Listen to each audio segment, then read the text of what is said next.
There's stuff carved into the bedrock in India that just is mind-boggling. Very enigmatic, obviously left over from a time where advanced ancient technology existed. History, the way we've been taught, is very limited to a time frame of maybe 6,000 years. And academia is still trying to say that this relatively primitive culture built it, which is completely impossible. If you have a relatively short time frame to deal with, then searching for a lost civilization becomes much more complex and much more difficult. But if you have a very long time frame to deal with, there's much more material to investigate. Welcome to our journey through the ancient world as we explore the awe-inspiring Lion Gate and the citadel of Mycenae. Built around 1250 BC, these monumental structures have long captivated historians and archaeologists alike. History is largely that period for which we have written documents, and archaeology is the period before that where we don't have written documents. Was it the legendary Cyclopes who constructed these massive walls and intricate reliefs? Or did the Mycenaeans possess advanced engineering skills far beyond their time? There are unexplained issues in our past, which are presently not explained by the system that teaches us about the past. Join us as we unravel the mysteries of these incredible feats of ancient architecture and delve into the legends that surround them. The Lion Gate, located in Hattusa, Turkey, dates back to around 1400 BC. This gate served as the main entrance to the ancient city of Hattusa, the capital of the Hittite Empire. Known for its military prowess, extensive diplomatic networks, and advanced legal and political systems, the Hittite Empire was a significant power in the ancient Near East. Hattusa was a sprawling city that functioned as the political, cultural, and religious heart of the empire. The construction of the Lion Gate during the height of Hittite power reflects the empire's wealth, military strength, and sophisticated architectural skills. The Lion Gate is a monumental stone gateway flanked by two massive lion sculptures carved from single blocks of limestone. These lions, with their fierce expressions and detailed craftsmanship, were intended to ward off evil and protect the city. Their imposing presence symbolized strength and authority, reinforcing the power of the Hittite rulers. I think we're confronted by an enormous mystery with megalithic sites all around the world, and we don't understand them properly. The gate is part of the larger fortification system of Hattusa, which included extensive walls, gates, and towers. These fortifications were designed not only for defense, but also to demonstrate the might of the Hittite civilization. The walls of Hattusa, stretching over 8 kilometers, enclosed the city and protected its inhabitants from potential invaders. The lion sculptures at the gate are approximately 2 meters high, and the gate itself stands about 4.5 meters high and 4 meters wide. The stones used in the construction were quarried locally from the limestone-rich areas around Hattusa. Each stone block used in the gate's construction weighed several tons, reflecting the advanced engineering skills of the Hittites. The limestone used for the lions and the gate was quarried from nearby sources, likely within a few kilometers of Hattusa. Transporting these massive stones required advanced engineering techniques. The Hittites probably used sledges to move the stones over land, possibly with the aid of rollers or lubricated tracks to reduce friction. The Lion Gate was first brought to light in modern times by Charles Texier, a French archaeologist, who visited Hattusa in 1834. Texier's sketches and descriptions of the gate and the ruins of Hattusa sparked interest in the site among European scholars. Extensive excavations were carried out by the German Archaeological Institute starting in the early 20th century. Significant contributions came from archaeologists such as Hugo Winkler and Kurt Bittel.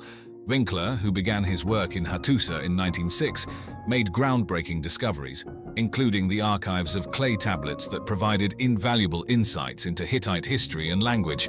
Kurt Bittel continued excavations mid-century, further uncovering the city's layout and monumental structures.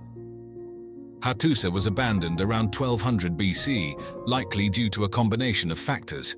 One prominent theory is the invasions by the Sea Peoples, a confederation of naval raiders who attacked various regions in the eastern Mediterranean. These invasions coincided with widespread turmoil and the collapse of several ancient civilizations. Internal strife and economic decline also contributed to Hattusa's abandonment. There is evidence of repeated attacks on the city, leading to its eventual desertion. We're going to see more physical evidence for this, more as time goes by. The decline of Hittite power left Hattusa vulnerable to both external threats and internal instability. The citadel of Mycenae, located in Greece, dates back to around 1250 BC. The Lion Gate, the main entrance to the citadel, is a remarkable feature of this site, which was one of the major centers of Greek civilization during the Late Bronze Age. Often associated with the legendary King Agamemnon from Homer's epics, the Iliad and the Odyssey, Mycenae was a dominant cultural and military hub. The Mycenaean civilization flourished between 1600 BC and 1100 BC, known for its impressive architectural achievements, advanced administrative systems, and extensive trade networks. The Lion Gate is a prime example of Mycenaean architecture and engineering. The gate features a single massive lintel stone, weighing approximately 20 tons, spanning the top of the gateway, supported by two massive upright stones or jambs. Above the lintel, a triangular relief features two lions standing on either side of a central column. This heraldic symbol is unique in Mycenaean art and likely represents royal power and divine protection. The walls surrounding the gate are constructed using Cyclopean masonry, a technique involving the use of large, irregular limestone boulders fitted together without mortar. The term Cyclopean derives from the later Greek belief that only the mythical Cyclopes could have moved such enormous stones. The gateway measures approximately 3 meters wide and 3 meters high. The limestone blocks used in its construction weigh up to 20 tons each, with the monolithic lintel stone itself weighing around 20 tons and measuring about 4.5 meters long, 2 meters wide, and 1 meter thick. These limestone blocks were quarried from the nearby hills of Mycenae. Transporting and constructing with these massive stones required significant manpower and advanced engineering techniques. It is believed that the Mycenaeans used sledges and wooden rollers, along with a coordinated workforce, to move these heavy stones from the quarry to the construction site. This feat demonstrates the Mycenaeans' organizational capabilities and their sophisticated understanding of mechanical principles. The Lion Gate was first described by travelers in the 18th and 19th centuries, but systematic archaeological excavation began with Heinrich Schliemann in the late 19th century. Schliemann, an amateur archaeologist inspired by the works of Homer, conducted excavations at Mycenae starting in 1876. His work, though sometimes criticized for its lack of scientific rigor, brought significant attention to the site. Schliemann's discovery of the so-called Mask of Agamemnon and other gold artifacts in the royal tombs at Mycenae was a sensational find, though the mask was later dated to a period earlier than Agamemnon's supposed time. I think the dating of quite a number of megalithic sites needs to be reconsidered. Subsequent excavations by Greek archaeologist Christos Tsountas in the early 20th century further uncovered the citadel's layout, including its walls, royal tombs, and palace complex. Tsountas' work helped to establish a more comprehensive understanding of Mycenaean architecture and society. Archaeological research at Mycenae has continued through the 20th and 21st centuries, involving contributions from various scholars and institutions. The Mycenaean civilization began to decline around 1100 BC, and historians continue to debate the exact causes. A combination of natural disasters, invasions by the Dorians, and internal strife likely contributed to this decline. Earthquakes and other natural events may have weakened the infrastructure of Mycenaean cities, making them more vulnerable to external threats. The arrival of the Dorians, a Greek-speaking people, is often cited as a significant factor in the collapse of Mycenaean civilization. The Dorians are believed to have brought about social and economic disruptions. Additionally, political instability and internal conflicts may have further exacerbated the decline of Mycenaean society. Despite its decline, the citadel of Mycenae remained an important cultural symbol in later Greek tradition. It was remembered in Greek mythology and literature as the seat of King Agamemnon and a center of wealth and power. The use of the relieving triangle above the lintel stone was an innovative architectural technique. This feature reduced the weight on the lintel and prevented structural failure, showcasing the Mycenaeans' sophisticated understanding of building techniques. The location of Mycenae and its fortifications made it a crucial military and administrative center. The citadel's position allowed for control over important trade routes and offered a defensible stronghold in times of conflict. Heinrich Schliemann's excavations at Mycenae, although controversial, brought to light significant artifacts, including gold masks, jewelry, and weapons. Mycenae's association with legendary figures like Agamemnon has cemented its place in Greek mythology and literature. The stories of the Trojan War and the exploits of Mycenaean heroes have been passed down through generations, preserving the cultural legacy of the site. The precision with which the massive limestone blocks were cut and fitted together in the Lion Gate and other structures at Mycenae indicates a high level of skill in stonemasonry and architectural design. The Mycenaeans likely employed specialized craftsmen who were adept at working with large stones. The Cyclopean walls of Mycenae, characterized by their massive, irregularly shaped stones, were named for the mythical Cyclopes, whom later Greeks believed had built the walls. These fortifications were not only formidable barriers against invaders, but also symbols of the citadel's strength and permanence. Show me one other site which is 12,000 years old, which is built out of megaliths. Show me there was no culture in the world 12,000 years ago that was capable of that level of organization. If there was, we would find other sites. Welcome to the mysteries of Sigiriya, the ancient sky fortress perched high above the jungles of Sri Lanka. Imagine a towering rock rising 660 feet into the sky, topped with a palace that seems to touch the clouds. But the questions that boggle the mind are, why and how did ancient humans build such an awe-inspiring structure, complete with a vast body of water high above the ground? In today's video, we'll climb the steps of Sigiriya, uncover its hidden secrets, and explore the incredible engineering feats of the past.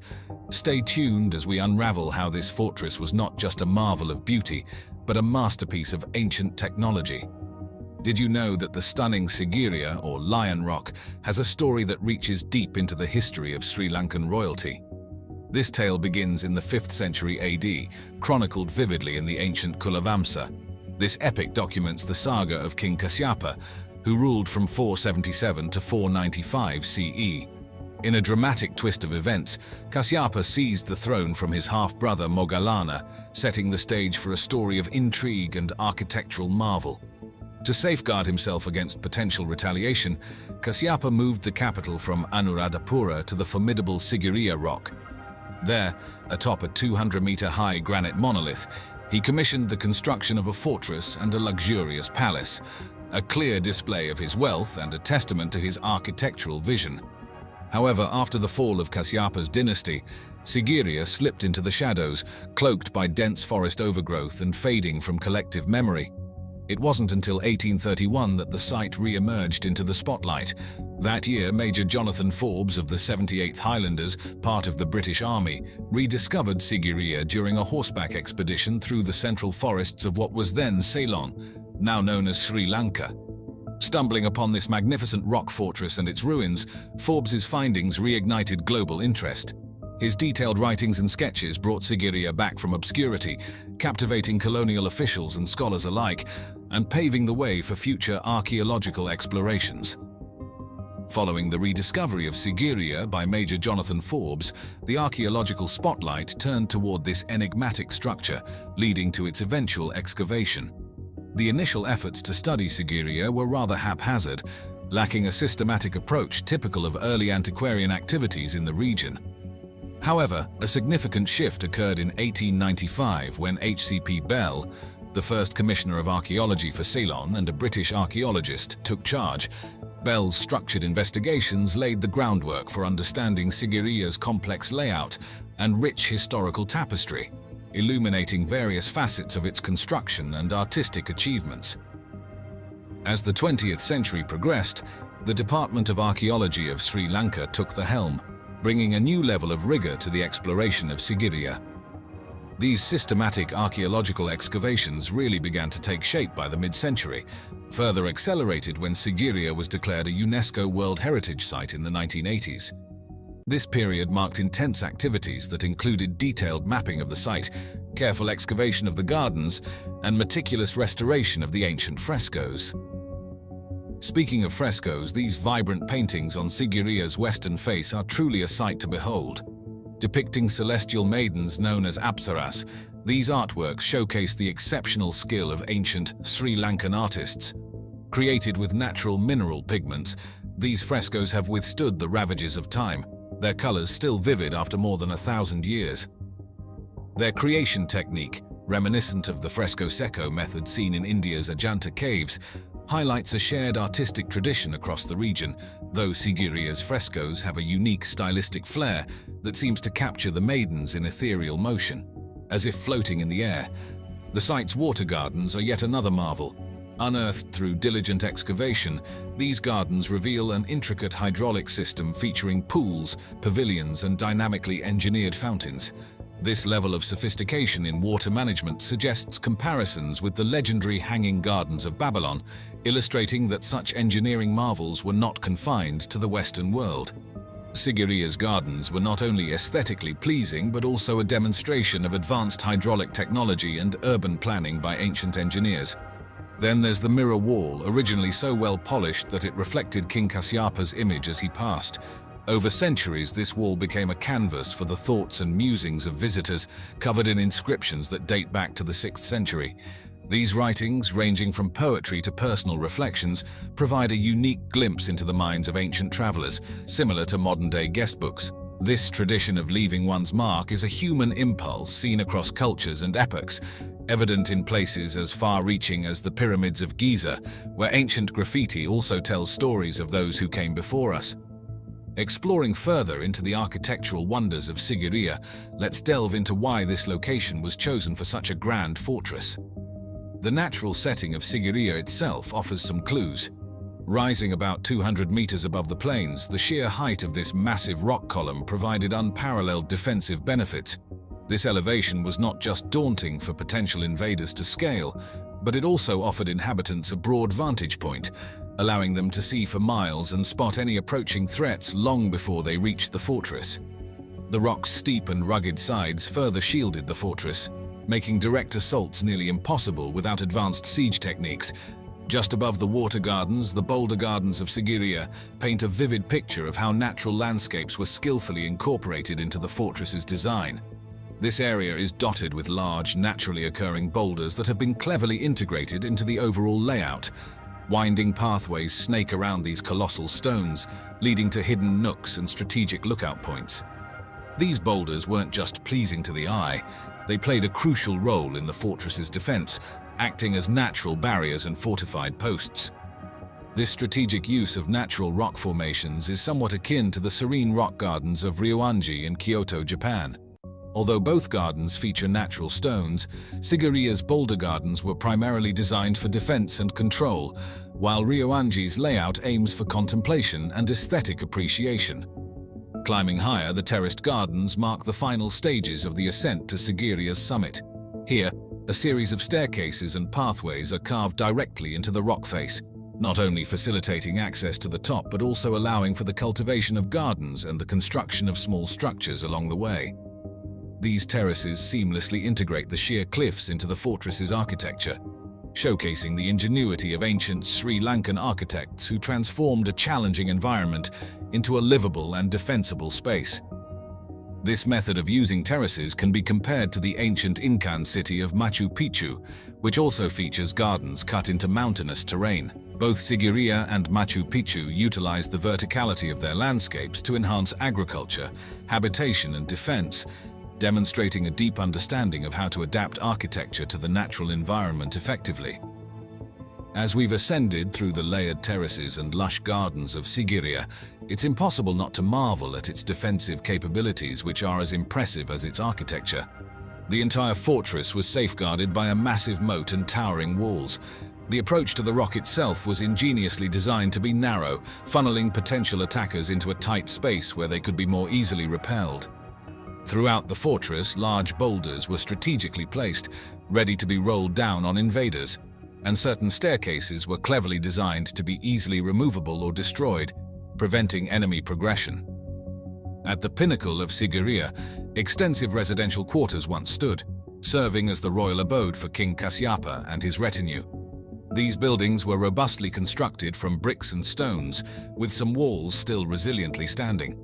The stone blocks used in construction, though their exact weight is unknown, are estimated to weigh several tons each, hinting at the remarkable effort that went into their assembly. To create a flat area on the summit, large amounts of rock and soil were excavated, likely requiring immense manpower and possibly even elephant power, underscoring the vast resources at King Kasypa's command. Drawing an interesting parallel, the construction feats of Sigiriya can be likened to those of the Incas' Machu Picchu in Peru. Both iconic structures were built in demanding locations, yet they demonstrate an extraordinary ability to blend architectural elements with the natural landscape.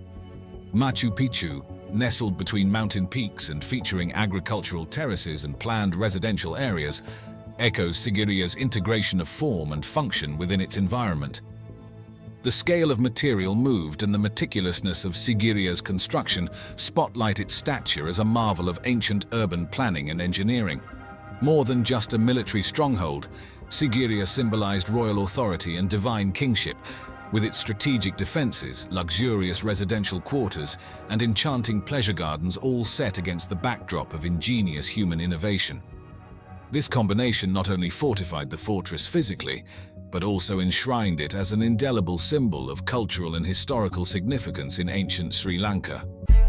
I think that the city of Tiwanaku is one of the most mysterious sites in the world. In a way, it's the New World equivalent of Giza. It's a site about which there are far more questions than answers. All these names that are given to structures at Tiwanaku are entirely arbitrary because we know nothing about the people who built Tiwanaku. Imagine a civilization capable of constructing massive stone structures with such precision that even modern engineers are left baffled. God knows how anybody got it up there at 14,000 feet above sea. I could even breathe at 14,000 feet above sea level. Welcome to Tiwanaku and Puma Punku, ancient sites near Lake Titicaca in Bolivia that have sparked intense debate and fascination. Were the Tiwanaku people wielders of advanced technology, or is there something more mysterious at play in these enigmatic ruins? Tiwanaku is a very controversial site, and archaeologists would like it not to be much more than 2,000 years old. Dive into the mysteries of these ancient marvels and explore the theories that challenge our understanding of pre-Columbian history. Tiwanaku is an ancient archaeological site situated near Lake Titicaca in western Bolivia. This site was the heart of the Tiwanaku Empire, a highly advanced civilization that thrived between 300 AD and 1000 AD. Renowned for their impressive architectural and engineering achievements, the Tiwanaku people developed intricate agricultural systems and maintained extensive trade networks that stretched across South America. Their civilization is considered one of the most significant pre-Columbian cultures in the region, leaving a legacy that continues to captivate historians and archaeologists. The handiwork of humans is clearly evident in this site. The first European accounts of Tiwanaku came from Spanish conquistadors in the 16th century. Chroniclers like Pedro Chiesa de León provided early descriptions of the monumental ruins they encountered, speculating about the origins of these impressive structures. These initial reports highlighted the grandeur and mystery of Tiwanaku, sparking curiosity and interest in the site for centuries to come.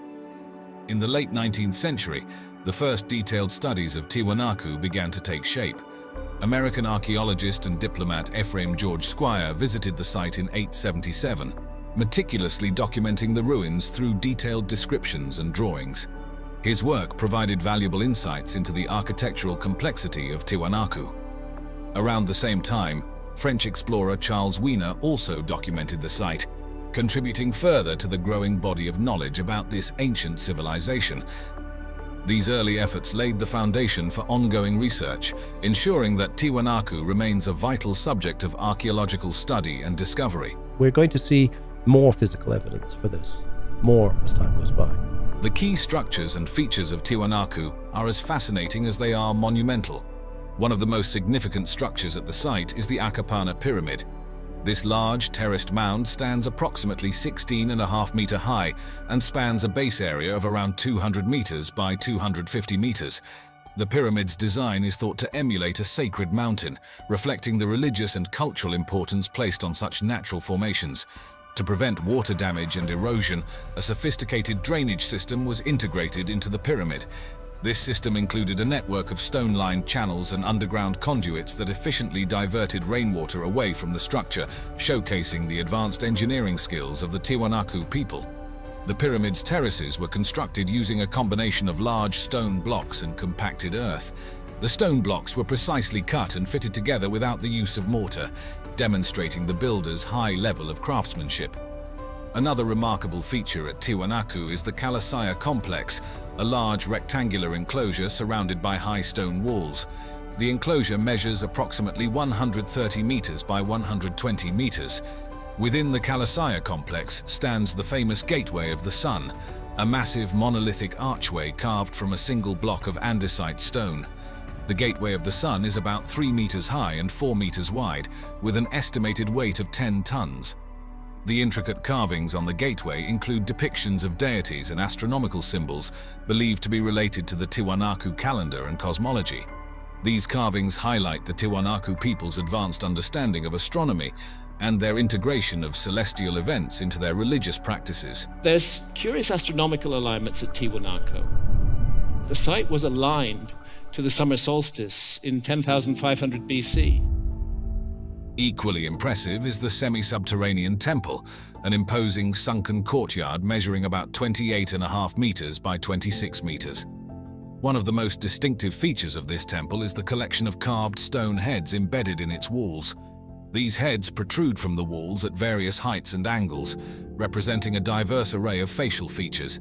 Some scholars suggest that these heads symbolize different ethnic groups or important individuals, reflecting the Tiwanaku civilization's diversity and social complexity. Similarly fascinating is Puma Punku, another marvel of the Tiwanaku civilization. Puma Punku was known to Spanish explorers in the 16th century, just like the main Tiwanaku site. However, it wasn't until the 20th century that modern archaeological efforts brought significant scholarly attention to Puma Punku. Systematic excavations and studies began in earnest in the mid-20th century, revealing the site's unique architectural style and the mysterious techniques used in its construction. The stone blocks at Puma Punku are particularly renowned for their extraordinary precision. The primary materials used are andesite and sandstone, both known for their durability and hardness. The stones are cut with such exactitude that the joints between them are virtually invisible, so precise that even a razor blade cannot fit between the stones. The exact methods used to cut and shape the stones at Puma Punku remain a topic of debate and fascination. Several theories have been proposed to explain the precision and complexity of the stonework. One prevalent theory is that the Tiwanaku people used metal tools made from bronze or copper alloys.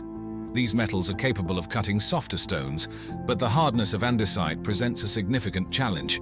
However, evidence of bronze and copper tools at other Tiwanaku sites supports this theory. Some stones show marks consistent with the use of chisels or other cutting tools, suggesting that the builders had access to and effectively utilized metal tools. Another theory posits the use of abrasive materials like sand and water to cut and shape the stones. This technique involves rubbing sand and water against the stone's surface to gradually wear it down, potentially explaining the smooth surfaces and precise angles observed at Puma Punku. Large grinding stones could have been used to smooth and polish the stone surfaces after the initial cutting, further contributing to the precise fit of the blocks. Some researchers propose that the Tiwanaku civilization possessed advanced technologies or techniques that have since been lost. This theory suggests they might have had knowledge of sophisticated methods or tools that we do not fully understand today. A fringe theory, popularized by some alternative history proponents, suggests that extraterrestrial beings assisted the Tiwanaku people in constructing Puma Punku. Some people think that the answer is extraterrestrial visitors. I don't think that's the answer, but who knows? While this theory captures the imagination, it is not supported by mainstream archaeology and remains speculative. One of the most iconic features of Puma Punku is the presence of H-shaped blocks. These blocks are a testament to the advanced engineering and architectural skills of the Tiwanaku civilization. The H-shaped blocks interlock in a modular fashion, suggesting they were designed to fit together in a specific configuration. This modularity indicates a highly planned and sophisticated approach to construction. The H-blocks vary in size, but many are approximately 1 meter high and wide, with a depth of about half a meter. Each block weighs several tons, with some of the largest estimated to weigh over 10 tons. Creating these H-blocks would have required advanced stone cutting techniques. The precise angles and smooth surfaces indicate a high degree of craftsmanship, pointing to the use of advanced tools or methods. Another fascinating aspect of Puma Punku is the transportation of its massive stone blocks. Some of these blocks weigh over 100 tons and were transported from quarries located several kilometers away. One widely accepted theory is that the Tiwanaku people used wooden sleds to transport the large stone blocks. These sleds could have been pulled by large groups of workers, leveraging human muscle power. The use of log rollers beneath the sleds could have facilitated the movement of the heavy stones. As the sled moved forward, workers would have placed logs in front of it, continuously rolling the sled over the logs. Given the absence of large domesticated draft animals in the region during that period, it is more likely that large teams of workers, organized and coordinated, performed the task using simple machines like levers and inclined planes to aid in lifting and moving the massive stones. The Tiwanaku civilization likely mobilized a substantial labor force with coordinated efforts similar to those used in other ancient construction projects, such as the building of the Egyptian pyramids. Some theories propose that Lake Titicaca, which was larger and closer to the site during the time of the Tiwanaku civilization, could have been used to transport the stones by rafts. This method would have involved floating the stones across the lake before moving them overland for the final leg of the journey. The use of earthen ramps is another plausible theory. Ramps could have been built to gradually elevate the stones to their intended positions. This method would have required significant labor and planning, but is consistent with techniques used by other ancient civilizations. Simple machines such as levers and pulleys could have been employed to lift and position the stones. These tools, combined with ramps, would have allowed the Tiwanaku builders to achieve the precise placement required for their structures. The precision stonework at Puma Punku is often compared to the masonry of the Egyptian pyramids, particularly the Great Pyramid of Giza. Constructed around 2580 to 2560 BCE, the Great Pyramid consists of millions of limestone blocks, some weighing up to 80 tons. The precision of the blocks and the alignment of the pyramid with celestial bodies reflect advanced engineering and architectural knowledge. Similar to the Great Pyramid, Puma Punku's stone blocks are meticulously cut and perfectly fitted together.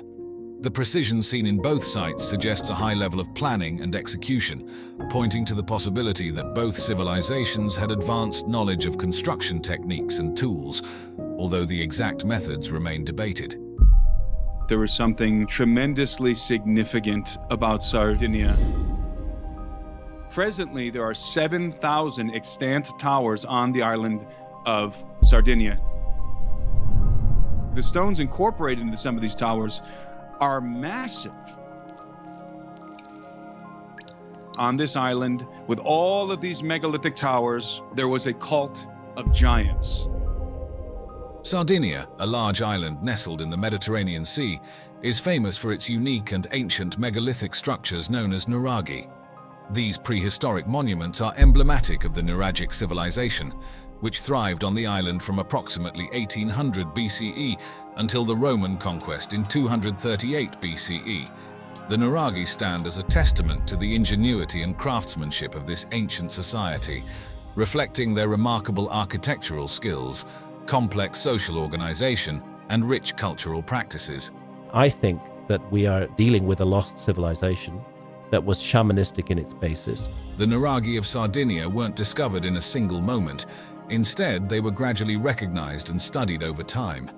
These structures have always been a part of the Sardinian landscape, well known to the local population for centuries. It wasn't until the 19th century, however, that they began to attract significant scholarly attention. The initial attempts to document the nuraghi date back to the 16th century, with historians like Giovanni Francesco Fara and Francesco dell'Itala mentioning these impressive structures in their writings. Despite their mentions, systematic studies weren't conducted until much later, and it was only over time that more detailed descriptions and sketches brought wider attention to these ancient edifices. The formal archaeological study of nuraghi took off in the 19th century, spurred by European interest in ancient and prehistoric cultures. Our understanding of prehistory must change. Several scholars played crucial roles in the early understanding and cataloging of these structures.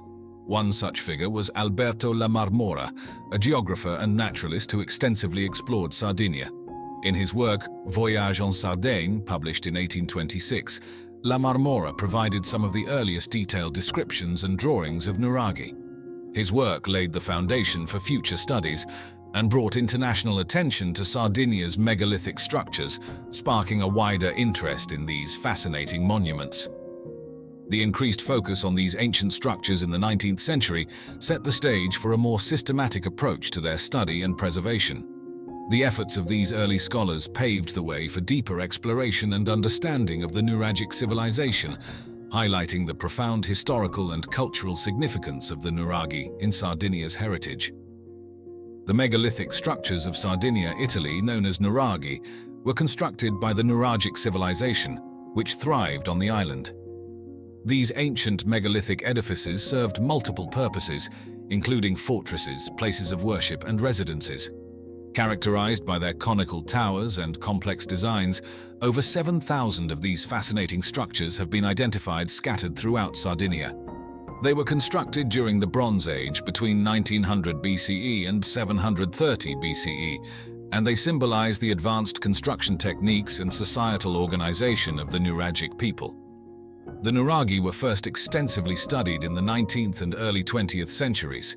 One of the most notable early researchers was Giovanni Liliu, an Italian archaeologist whose significant excavations and studies in the mid-20th century brought international attention to these ancient structures. I think the dating of quite a number of megalithic sites needs to be reconsidered. His work at Nuraga su Nuraxi in Barumini is particularly noteworthy and highlighted the importance of these historical monuments.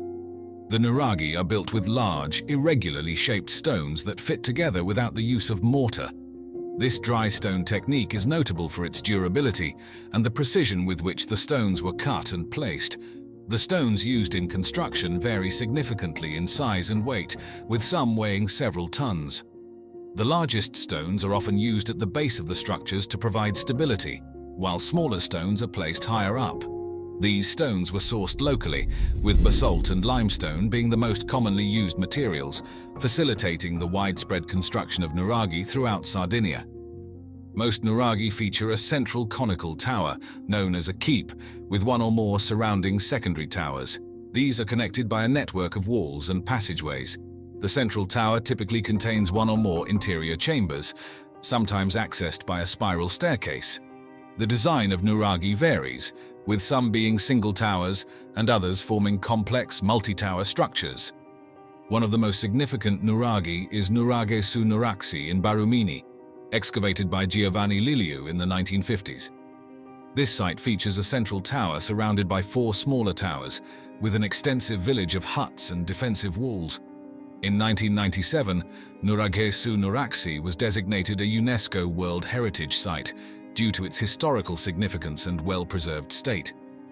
The central tower stands approximately 18.5 meters high and consists of 3 stories, making it one of the most complex and well-preserved examples of Nuragic architecture. Nuraghe Losa, located in Abbassanta, is known for its triangular layout and central tower surrounded by thick walls. It includes a courtyard and additional rooms for various purposes, representing the architectural sophistication of the Nuragic civilization. Built from basalt blocks, Nuraghe Losa features a well-preserved interior with a corbel vaulted ceiling, showcasing the advanced construction techniques of its builders.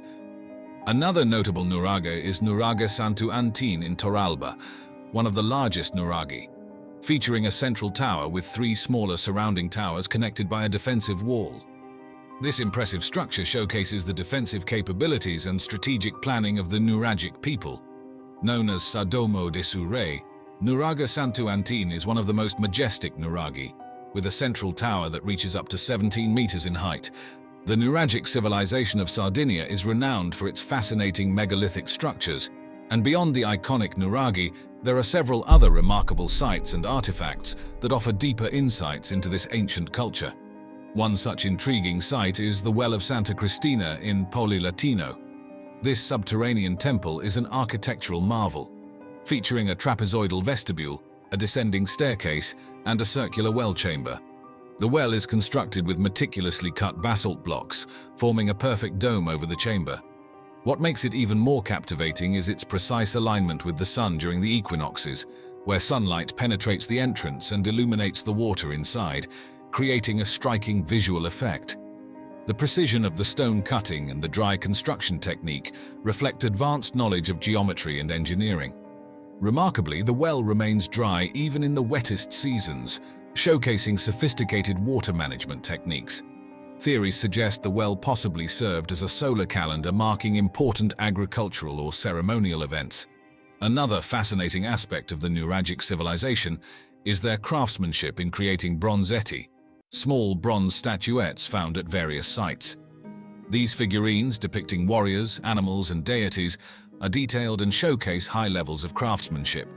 The variety of figures, including intricately detailed warriors and symbolic animals like bulls, highlights the Nuragic people's artistic sophistication and the symbolic importance of these figures in their culture. The myths of the world, those that have survived, are the Hall of Records of the lost past. Many of these bronzetti are believed to have been used in ancient ceremonies, serving as votive offerings or representations of mythological stories, and they indicate a society with distinct social roles and a rich pantheon of gods and goddesses. The Giants' Tombs is another impressive feature of the Nuragic landscape. These megalithic gallery graves consist of a large central stele and a burial chamber covered with massive stone slabs, with entrances often marked by semicircular forecourts. Codu Vecchio is one of the largest and most well-preserved examples, with its central stele standing over 4 meters high, and the burial chamber designed to accommodate multiple individuals. These tombs demonstrate the Nuragic people's ability to move and manipulate large stones, and were likely used for communal burials, indicating a collective approach to death and the afterlife. Local legends often associate these tombs with giants, reflecting the monumental scale and awe-inspiring nature of these structures. Many of these tombs are oriented to align with specific celestial events, such as solstices or equinoxes, suggesting a deep connection between Nuragic burial practices and astronomical observations.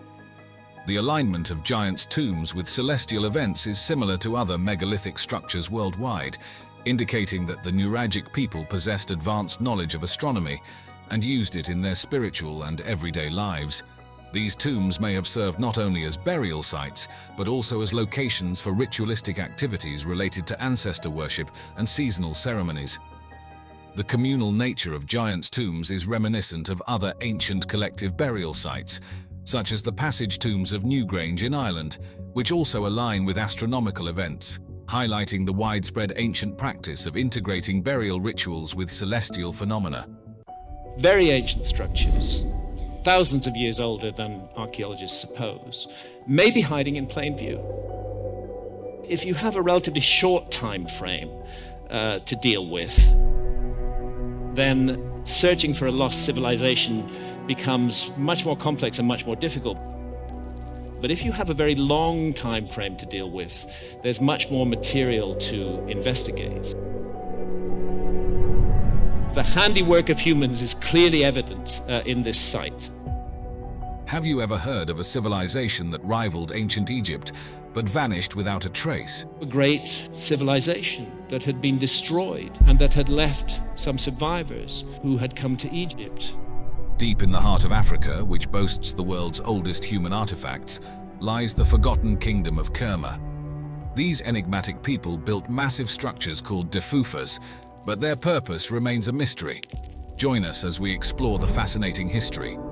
Kerma Defufa, located near the third cataract of the Nile in what is now northern Sudan, is a significant archaeological site featuring a large mud brick temple known as the Defufa.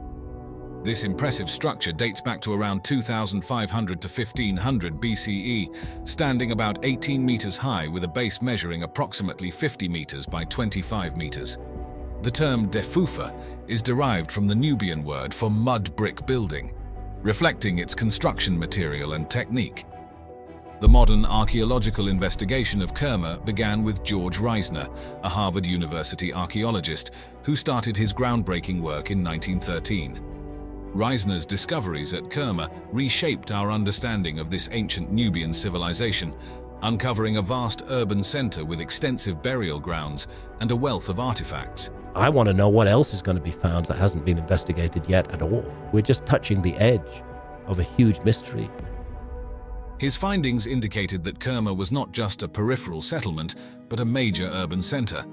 The artifacts he found, including elaborately decorated pottery, finely crafted statues, and gold jewelry, suggested that Kerma was a significant center of artistic and cultural production, rivaling contemporary Egyptian cities in its complexity and wealth. Continuing Reisner's work, Swiss archaeologist Charles Bonnet began his excavations in the 1970s, which further expanded our knowledge of Kerma's sophisticated society. Bonnet's team unearthed royal tombs adorned with offerings such as ebony and ivory, highlighting the wealth and power of Kerma's rulers. The layout of residential areas revealed a well-organized urban planning system with distinct sectors for various social classes, and the discovery of organized grave sites containing human sacrifices suggested complex spiritual beliefs. These practices, possibly revolving around ancestor worship or the divine nature of kingship, are reminiscent of those observed in other ancient civilizations like the Aztecs. I believe that it's worth considering the possibility of a remote common ancestor, which passed down key information that was inherited by later cultures. Kerma's relationship with ancient Egypt provides an intriguing comparison. While both were Nile Valley civilizations, they developed distinct architectural styles and societal structures.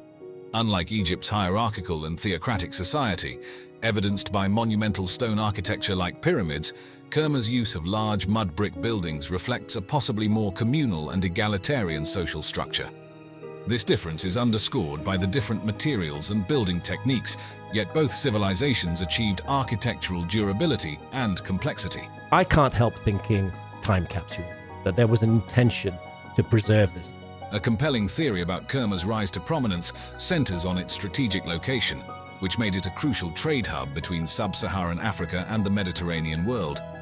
This position likely enabled Kerma to control trade routes, exchanging local goods such as gold, ivory, incense, and exotic animal skins for Egyptian grain, wine, and linen.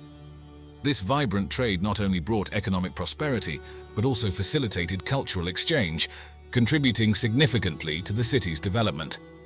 Continuing from the fascinating historical insights into Kerma's development, the architecture displayed in the Defufa is equally captivating and speaks volumes about the ingenuity of ancient Nubian civilization. The Defufa, a massive mud brick structure that has stood the test of time, remains one of the most enigmatic monuments in African history. Built entirely from mud bricks, its preservation is particularly impressive considering the vulnerability of the material to erosion. The main structure of the Defufa measures about 50 meters in length and 25 meters in width, rising approximately 18 meters high. This monumental size makes it a dominant feature in the flat landscape of the region. The construction technique involved using local Nile mud mixed with straw, which was then sun-dried. The walls are notably thick, some several meters wide, which not only adds to the building's stability, but also its defensive capabilities. The Defufa's internal structure is divided into 3 main platforms, each potentially serving different functions. The first platform may have been used for public ceremonies or gatherings, the second for more exclusive rituals or administrative activities, and the topmost platform likely held sanctuaries or spaces reserved for the elite of Kerma society. Adding to its complexity, the Defufa featured external staircases, a rare element in Nubian architecture, that facilitated access to its various levels, indicating a sophisticated internal hierarchy. The strategic orientation and placement of the Defufa might have also served astronomical purposes, such as marking solstices or equinoxes, a feature common in other ancient monumental structures across the globe. On the summer solstice, you're going to see the sun rising far to the north of east. Go there on the winter solstice, you're going to see it far to the south of east. This architectural giant was not just an isolated structure, it was a central hub for the cultural, political, and religious activities of the Kerma culture. Its towering presence, visible for miles around, not only symbolized the authority and centralized power of Kerma's rulers, but likely also served navigational purposes along the Nile.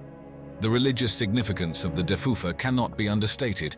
It was likely a place where rituals were performed to ensure the fertility of the land or the prosperity of the people. effectively integrating the community's spiritual life with its leadership. When comparing the Defufa with the ziggurats of ancient Mesopotamia, both structures share similarities in materials and multi-leveled designs. However, while ziggurats were primarily religious temples, the Defufa's design suggests it combined defensive, administrative, and ceremonial functions, indicating a nuanced approach to public structures in Nubian society compared to Mesopotamian traditions, where a clearer separation between the sacred and administrative was observed. Turning our attention from the architectural marvels of ancient Nubia to the mysterious landscapes of West Africa, we encounter the enigmatic Senegambian stone circles. These remarkable megalithic sites, distributed across the northwestern edge of Senegal and central Gambia, span a vast area from the River Gambia to the River Saloum, covering about 30,000 square kilometers. Notable sites such as Wassou and Kerbach in the Gambia and Sinangayen in Senegal draw the curious and the scholarly alike. The physical characteristics of these stone circles are as fascinating as their distribution. Each circle comprises between 10 to 24 stones made from laterite, a dense iron-rich rock. These stones, roughly cylindrical and standing about 1 to 2 meters high, are often organized in concentric circles or double circles, creating a striking visual impact on the landscape.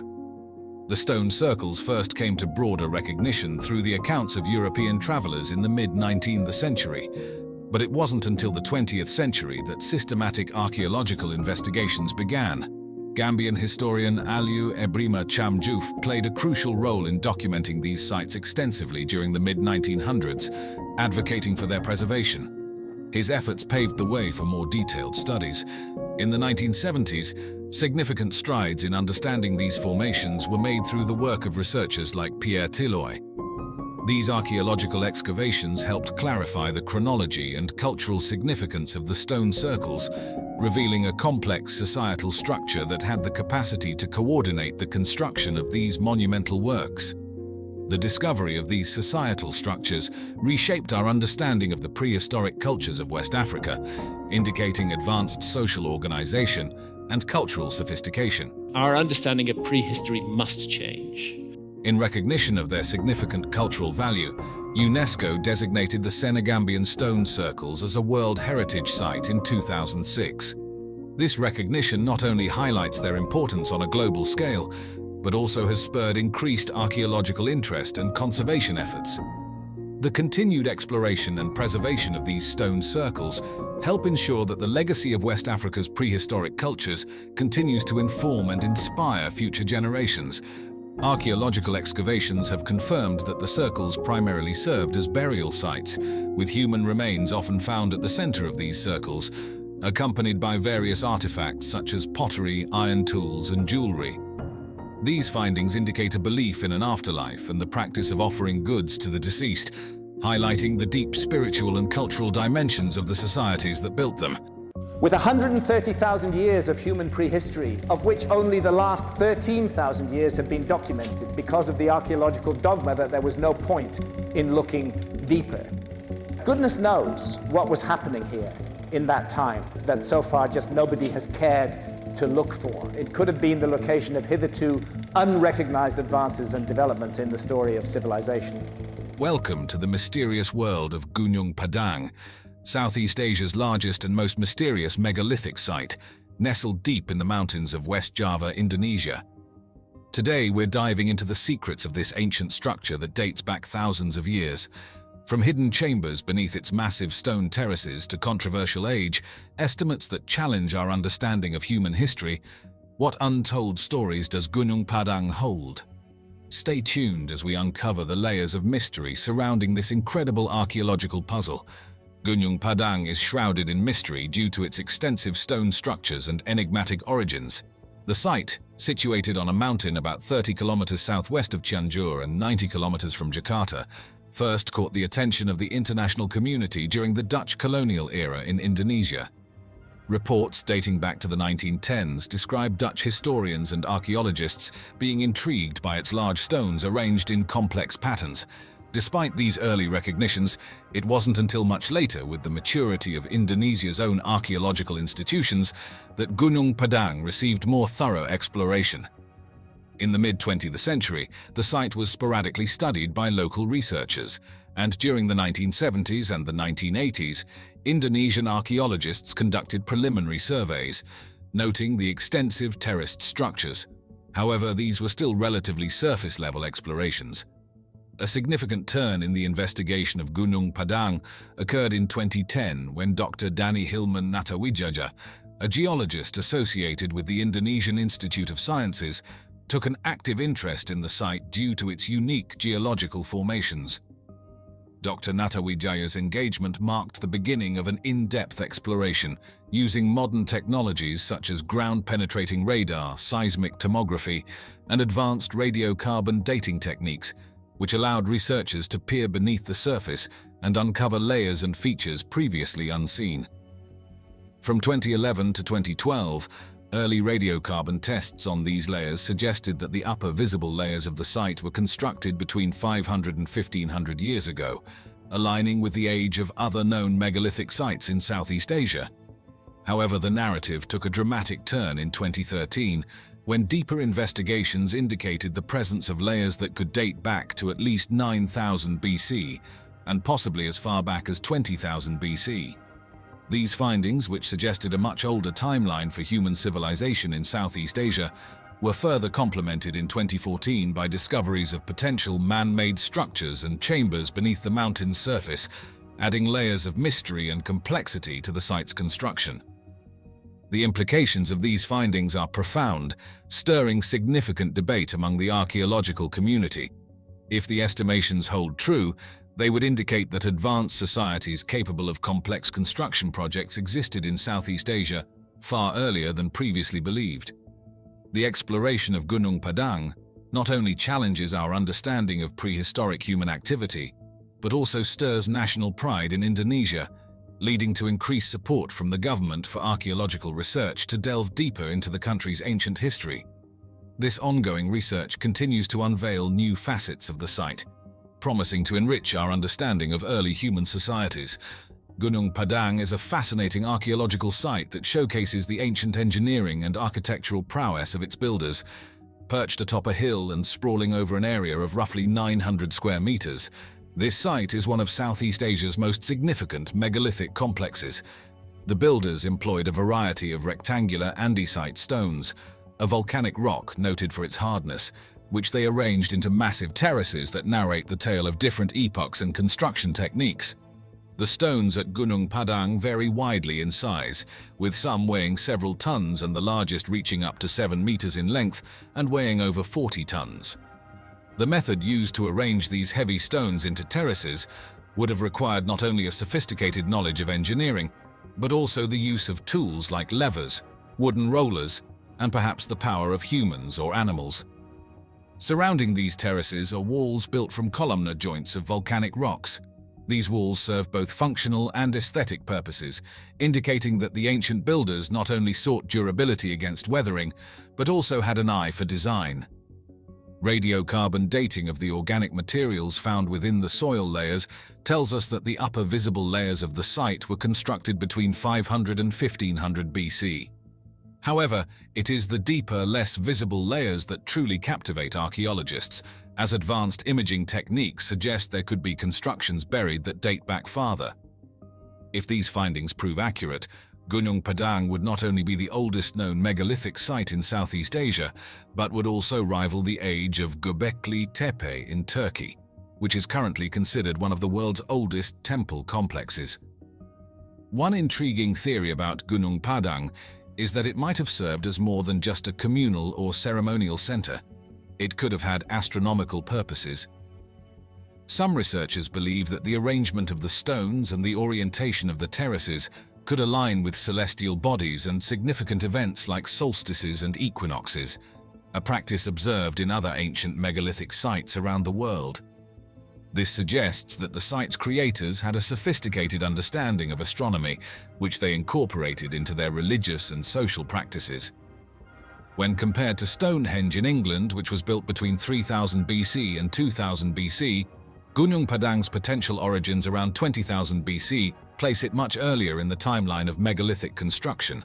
While both sites share similarities in their possible astronomical significance and their use of large stones, Gunung Padang's terraces add a unique layer of complexity and grandeur, suggesting that megalithic culture in Southeast Asia could be far older than previously understood. Continuing our exploration of Gunung Padang, let's delve deeper into the remarkable aspects that highlight its ancient architectural ingenuity and potential cosmological significance. The site's construction techniques are particularly impressive due to the massive columnar basalt rocks that comprise its structure.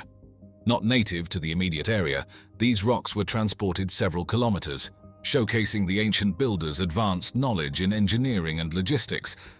The likely method of moving these heavy stones involved rolling them over logs, a challenging feat given the terrain and the weight of the stones, which could reach several tons.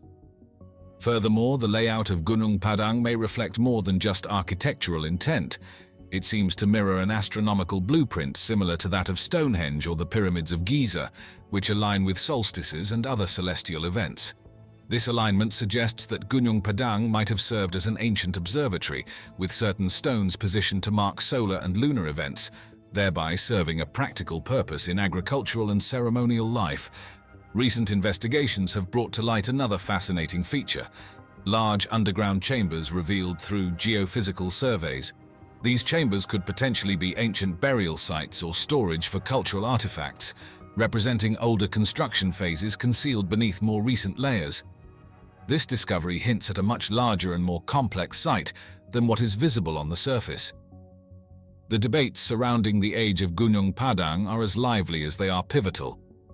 Some researchers suggest that the site could be up to 22,000 years old, based on indirect dating methods such as analyzing sediment layers and geological formations. These controversial estimates, if proven correct, would challenge the established timelines of human civilization and technology development, making Gunung Padang a key site for understanding prehistoric human societies. Additionally, there are speculative theories about the carvings and inscriptions found at Gunung Padang, possibly indicating cultural links with other distant ancient civilizations. These theories, while not yet proven, suggest that the site could have connections as far-reaching as Africa or the Indian subcontinent, hinting at a more interconnected prehistoric world. An interesting comparison can be drawn between Gunung Padang and Nan Madol, located on the island of Pohnpei in the western Pacific Ocean.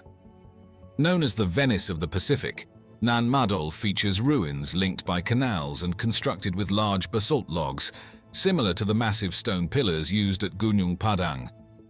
Both sites demonstrate advanced quarrying, transporting, and assembly techniques in challenging environments, showcasing the ingenuity of their builders and possibly suggesting exchanges of cultural practices and technological knowledge across vast distances. These comparisons not only underline the architectural achievements of these ancient builders, but also enrich our understanding of their capabilities and the extent of their cultural interactions.